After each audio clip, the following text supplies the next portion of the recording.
Жалпы кез келген салада өзінің тез көмектесетін әдістері болады. Мысалы, медицинада жүрек ауырса, оған валидол қабылдайсыз, немесе карвалол қабылдауыңыз мүмкін. Немесе қатты бір нәрсеге уайымдасаңыз, онда терең демаласыз, немесе валерьянка қабылдайсыз. Яғни терең демалу ол жаттығу, ал валерьянка қабылдау ол сол жеңіл-желпі ең бірінші қабылдайтын дәрінің бірі.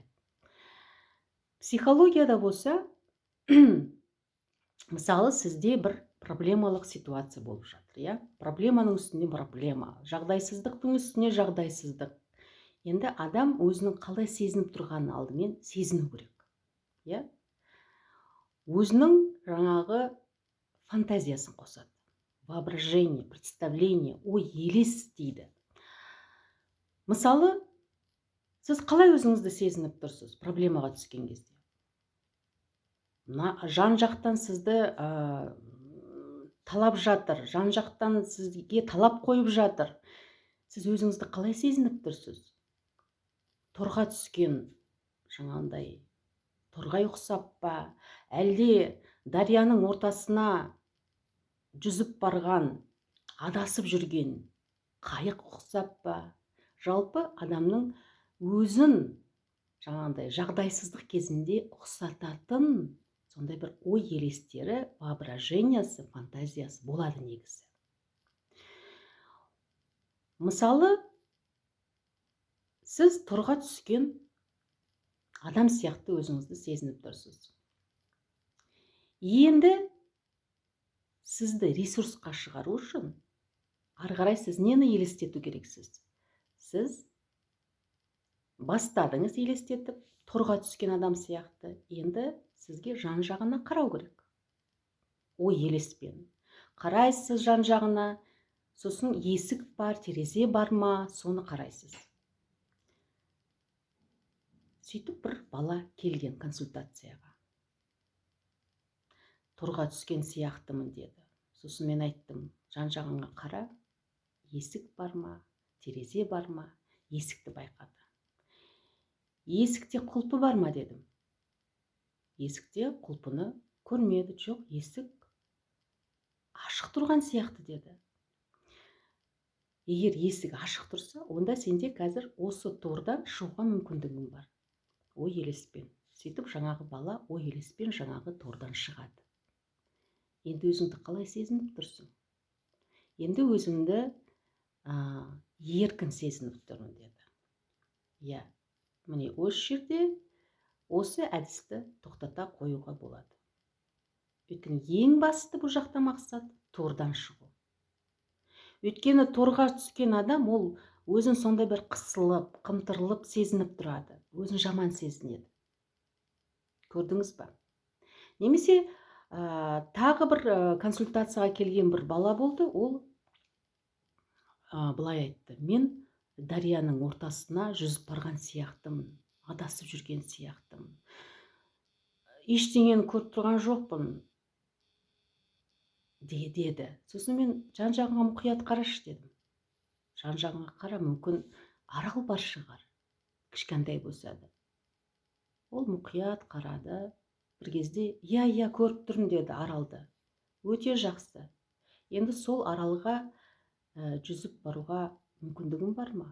Иә, бар деді. Сөйтті да ол жаңағы аралға жетті. Аралда бір таныс адамы шықты. Енді сол таныс адамың саған көмектесті ма деп едім. Иә, көмектесті деді. Міне, көрдіңіз ба? Сіз тек өзіңіздің ой елесіңізді пайдаланып, сіз кез келген жаңағы ресурсты емес, сондай бір стресстік жағдайыңыздан шыға аласыз. Егер сіз өзіңіз шыға алмасаңыз, онда міне мен сияқты мамандар бар. Мысалы, мен осындай ой елестерді пайдаланып, және тағы да басқа әдістерді пайдаланып, адамды ресурсты емес, уайымшыл, қорқыныш қалпынан жаңағы ресурсты жақсы, кең, еркін қалпына шығарамын. Ал кең, еркін қалыпқа шыққан адам, ресурсты қалыпқа шыққан адам, ол басқаша ойлай бастайды. ол бұрын көрмеген мүмкіндіктерді көре бастайды. Оған бұрын келмеген жақсы ойлар, жақсы идеялар келе бастайды. Көрдіңіз ба? Және состояниясы өзгереді.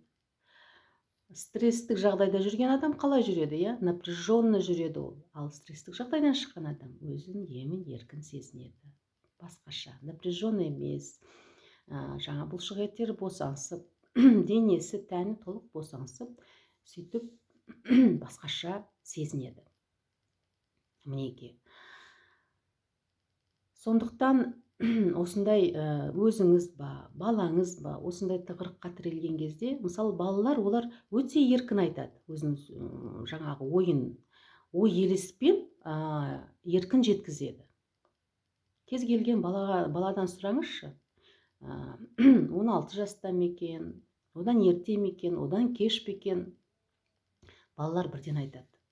Мен торға түскен сияқтымын, немесе дарияның ортасында тұрған сияқтымын, немесе орманның ішіне түсіп адасып жүрген сияқтымын деп бала тез айтады. Енді сіз үлкен ретінде сол тығырыққа түскен ой елестен ол баланы шығару. Алдымен ол ой елеске түседі, өзіңіз бірге түсесіз. Жаңағы орманға түссе, орманға түскен сияқты боласыз. Енді ойланасыз, қалай баланы шығаруға болады? Жол бар ма? Күннің сәулесі түсіп тұр ма?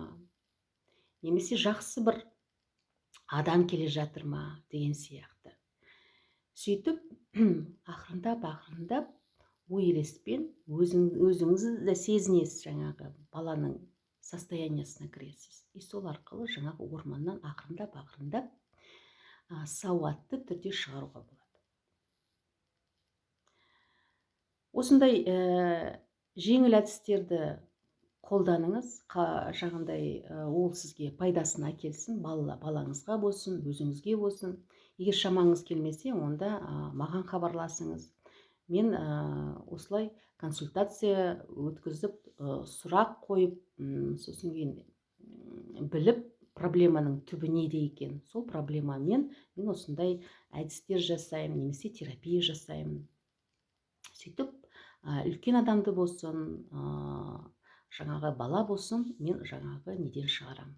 Кризистік, стресстік жағдайынан шығарам. Осындай. Енді тағы не айтуға болады?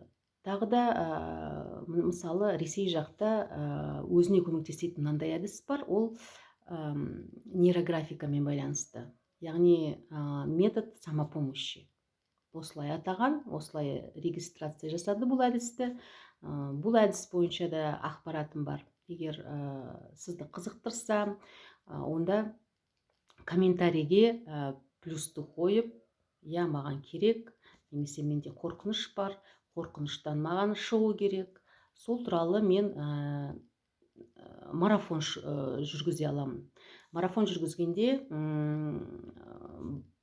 жабық не болады, ютубтың видеосы болады. Сол прямой эфирда марафон осылай сабақты өткіземін.